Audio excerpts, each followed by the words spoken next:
Assalamualaikum warahmatullahi wabarakatuh. Apa kabar anak-anakku semuanya?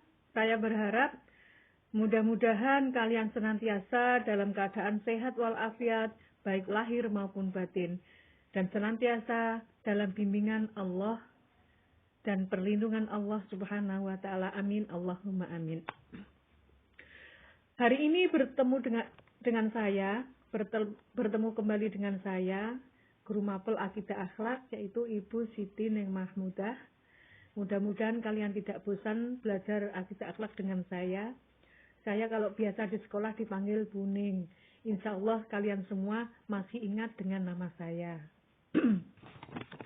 Sebelum pembelajaran hari ini kita mulai, marilah kita berdoa kepada Allah. Mudah-mudahan pembelajaran hari ini dan ilmu yang kita peroleh nanti adalah ilmu yang bermanfaat dan barokah. Amin Allahumma amin. Ala hadiniyah biniyati sholihah. A'udzubillahi minasyaitonirrajim. Bismillahirrahmanirrahim. Rabbi zidni ilma warzuqni fahma. Amin Allahumma amin. Anak-anakku sekalian, silakan di-download buku elektronik yang kemarin sudah Ibu share di grup WA. Silakan di-download. Kemudian kalian buka halaman 2. Bab pertama yang akan kita pelajari hari ini adalah bab pertama yang judulnya adalah Ayo menghindari sifat tercela. Mengapa kita harus menghindari sifat tercela? Karena sifat tercela ini adalah sifat yang tidak disukai oleh Allah. Sifat-sifat tercela ini dapat menghapus dan merusak amal soleh yang kita kerjakan. Oleh karena itu, manusia hidup itu adalah perjuangan. Oleh karena itu, kita harus senantiasa berjuang untuk selalu melakukan amal soleh. Dengan apa? Dengan berusaha dan berupaya meninggalkan akhlak tercela atau sifat-sifat tercela. Di dalam gambar foto ini, di dalam foto itu adalah ada gambar seorang perempuan yang sedang melakukan selfie di tengah-tengah ibu-ibu yang sedang melakukan ibadah sholat, ibadah. Nah, ini menggambarkan ini merupakan akhlak tercela. Kenapa tercela? Karena ini menggambarkan dari foto yang kita amati itu menunjukkan bahwa perempuan yang sedang melakukan selfie itu adalah ingin memperlihatkan amal soleh yang dikerjakan kepada orang lain. Dan tujuannya adalah ingin dipuji oleh orang lain. Ini termasuk akhlak tercela. Ini termasuk akhlak tercela, yaitu termasuk sifat riya. Nah, sifat riya ini adalah juga termasuk syirik asghar. Jadi harus kita hindari. Melakukan amal soleh hanya ingin dipuji oleh orang lain, bukan karena ingin mencari rahmat dan ridhonya Allah, melainkan hanya ingin mencari pujian dari sesama manusia. Ini harus kita hindari. Kemudian kemarin ada tugas dari saya, yaitu tugas mengamati kedua gambar. Gambar yang pertama adalah cari muka. Nah, cari muka ini adalah orang yang melakukan kebaikan di depan kita, tapi di belakang kita, dia tidak pernah melakukan kebaikan untuk kita atau untuk orang lain. Istilahnya cari muka, di depan berbaik-baik, tapi di belakang ternyata tidak sama dengan waktu ada di depan kita. Jadi ini menggambarkan orang ini hanya melakukan kebaikan, hanya ingin dipuji oleh orang lain. Melakukan kebaikan bukan ikhlas dari dasar hatinya, tapi karena ingin mendapatkan sesuatu dari manusia. Bukan karena lillahi ta'ala. Nah, ini cari muka. Nah, ini juga termasuk sifat riya. Orang yang memiliki sifat riya dan orang yang cari muka ini termasuk juga memiliki salah satu sifat munafik. Orang munafik itu ucapan dengan perbuatan tidak sama. Nah, ini munafik itu adalah perbuatan yang sangat dibenci oleh Allah. Oleh karena itu kita harus menghindari perbuatan seperti itu. Yang kedua, gambar yang kedua itu adalah gambar tangan yang sedang menggenggam harta benda yang berupa rumah mewah, emas, berlian, dan harta, yaitu uang. Nah, ini menggambarkan, gambar yang kedua, itu menggambarkan bahwa seakan-akan dunia itu harus ada di genggamannya. Harta benda itu adalah segalanya. Nah, ini harus kita hindari. Kenapa harus kita hindari? Karena hubud dunia ini adalah salah satu sifat tercela juga, yang dapat mendatangkan perbuatan-perbuatan dosa yang lain. Karena dengan hubud dunia akan menghalalkan segala cara untuk mendapatkan apa yang diinginkan. Mendapatkan harta, mendapatkan segala sesuatu termasuk jabatan dan lain-lain. Dengan segala cara, baik itu dengan jalan halal ataupun haram tidak peduli. Yang penting kemauannya tercapai. Ini harus kita hindari karena ini juga dapat menghapus pahala daripada amal soleh yang kita kerjakan. Selanjutnya anak-anak ada peta konsep, kita amati peta konsep. Ini peta konsep daripada sifat tercela. Di sini akan kita pelajari, yaitu apa saja daripada sifat tercela itu. Yang pertama adalah hubud dunia, kemudian hasad, ujub, sombong, dan riya. Kemudian hubud dunia, hasad, ujub, sombong, dan riya ini ada dalilnya sendiri. Kenapa kita harus menghindari? Ada dalil yang mengharuskan kita untuk menghindari sifat-sifat tercela tersebut. Kemudian ada maknanya. Kita pelajari maknanya. Kemudian kita pelajari penyebab-penyebabnya. Setelah itu kita pelajari apa dampak negatif daripada akhlak tercela tersebut. Dan bagaimana cara untuk menghindari akhlak tercela tersebut. Kemudian setelah kita mempelajari semuanya, setelah kita mempelajari hubud dunia, hasad, ujub, sombong, dan riya, kita mempelajari dalil-dalilnya, kita mempelajari makna, penyebab, dampak negatif, dan cara menghindarinya, maka akan diperoleh karakter muhasabah. Muhasabah itu adalah kita bisa mengoreksi diri kita. Kemudian bersyukur kepada Allah. Kemudian akan diperoleh karakter tawadhu, toleransi, dan keikhlasan. Dari karakter ini kemudian sehingga kita memiliki tekad untuk menghindari daripada akhlak tercela tersebut. Lanjut, kita kupas satu persatu. Yang pertama adalah hubud dunya. Apa itu hubud dunya? Ya. Ini ada dalil daripada hubud dunya di dalam surat Al-Hadid ayat 20. A'udzu billahi minasyaitonir rajim. Bismillahirrahmanirrahim. I'lamu annamal hayatud dunya la'ibu wa lahwu wa zinatu wa tafakhurum bainakum wa takatsurum fil amwali wal aulad. Ketahuilah bahwa sesungguhnya kehidupan dunia ini hanyalah permainan dan suatu yang melalaikan. Perhiasan dan bermegah-megahan antara kamu serta berbangga-bangga tentang banyaknya harta dan anak. Nah, di sini sudah diperingatkan oleh Allah di dalam surat Al-Hadid ayat 20 bahwa dunia itu hanya sementara, tidak boleh dibangga-banggakan. Jangan dibangga-banggakan. Jangan bermegah-megahan. Karena bermegah-megahan itu akan membuat kita lupa kepada Allah. Nah, ini sudah diperingatkan oleh Allah bahwa dunia itu tidak kekal. Yang kekal adalah hidup di akhirat. Oleh karena itu, kita tidak boleh mencintai dunia dengan berlebih-lebihan. Boleh kita mencintai dunia, tapi cintailah dunia itu sewajarnya dan sekedarnya, secukupnya. Jangan jadikan dunia itu adalah segala-galanya. Karena apa? Dunia itu sementara.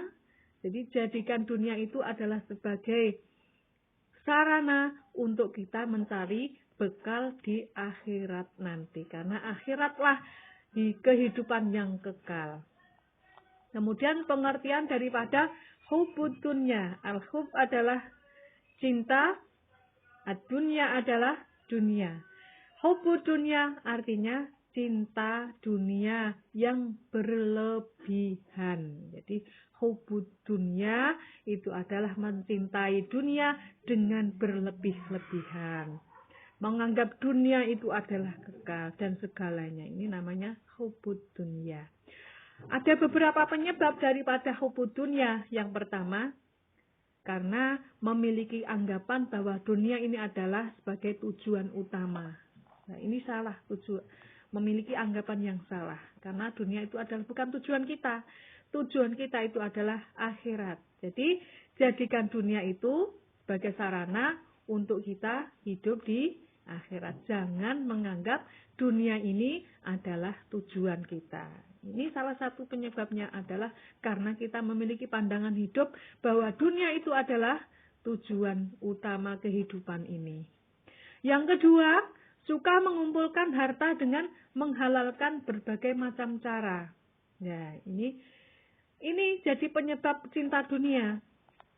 Mengumpulkan harta dengan menghalalkan berbagai macam cara.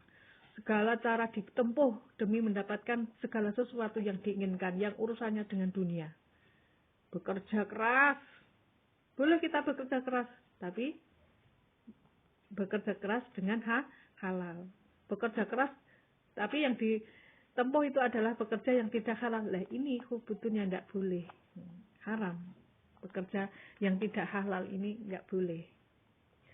Alhaakumut takatsur hatta zurtumul maqabir. Di dalam surat At-Takatsur ayat 1-2 disebutkan bahwa bermegah-megahan telah melalaikan kamu sampai kamu masuk ke dalam kubur. Nah ini, oleh karena ini kita tidak boleh mengumpulkan harta dengan kita diperbudak dengan dunia, tidak boleh. Carilah harta sesuai dengan kemampuan dan porsi kita. Waktunya istirahat ya istirahat, waktunya sholat ya sholat. Jangan sampai melupakan kita akan kewajiban kita. Nah, di sini disebutkan bermegah-megahan membuat kita menjadi lalai. Lalai kepada Allah. Saking sregepin cari harta sampai lupa beribadah kepada Allah. Ya sholat nggak sholat. Waktunya istirahat, lupa istirahat, pokoknya dipakai kerja keras. Membanting tulang, lupa ibadah, lupa istirahat, lupa makan, badannya disiksa. Lah ini tidak boleh, ini namanya hubbud dunya. Bekerjalah sesuai dengan kemampuan dan porsi kita. Kita ketika bekerjalah seakan-akan kita hidup selamanya. Ini supaya kita menjadi semangat dalam bekerja. Tapi bersemangat bukan berarti kita memeras diri kita melebihi daripada kemampuan kita. Tidak boleh. Ya. Sesuai dengan kemampuan kita. Tapi kita harus selalu berusaha untuk lebih dan lebih. Dan juga tidak boleh meninggalkan kewajiban kita. Nah, karena apa? Dan Islam itu mengajarkan untuk kita hidup sederhana. Jangan bermegah-megahan.